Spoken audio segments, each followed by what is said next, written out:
It is a dream for many people in the Philippines to work abroad. And our next story, we go to Taoyuan in Taiwan to meet a Filipino overseas laborer called Melody Japson Chen, who married a local Taiwanese man and became a naturalized citizen. When Typhoon Ketsana flooded her hometown of Marikina, Melody was frantically worried about her relatives until she got in touch with them. Finally, 1 year after the disaster, she was able to return to the Philippines to see her family.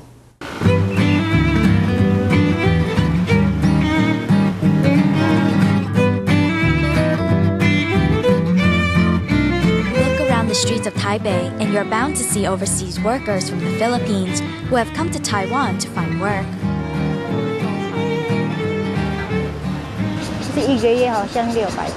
In the Philippines, I think the monthly wage is about $20 US. It's hard. I sold medicine, and in the morning I had helped the boss sweep up. I was very happy I could go to Taiwan and kept working out how much money I would make here. Melody Japson Chen comes from a Filipino family of 6 brothers and sisters, 3 of whom are working overseas. After finding a job in Taiwan, she married a local man and settled here. I just fell in love with him and didn't think twice about leaving my family. The worst was when we lost our jobs. When he was fired in December, I cried with fear. Then 2 weeks later, it was my turn to get laid off, which made me cry even more. I looked for work, but people were being laid off in all jobs. After Melody and her husband were made redundant, they decided to open a snack stall to make a living. Then last year, Melody's hometown was hit by Typhoon Ketsana, leaving her feeling anxious but helpless.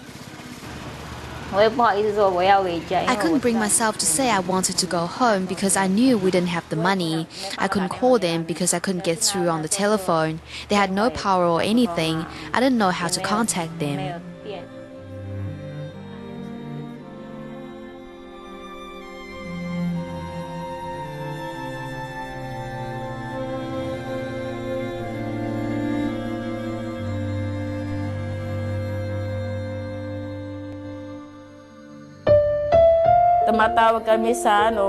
I called a lot of people's cell phones, but no one answered.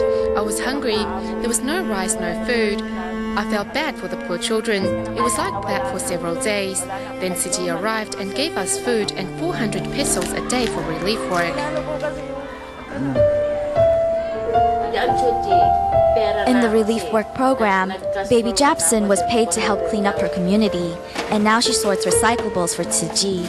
The mother has found a new focus in life, much to the relief of her worried daughter. Finally, a year after the disaster, the mother and daughter who have been in each other's thoughts for so long are at last reunited. I didn't know she was coming back. I went to Citi to work, and when I came back I kept shouting, "Why are you here?" I couldn't believe it. She saw me and was dumbstruck. Then she disappeared because she was so excited she wet herself. When I got back, she kept saying we were finally reunited.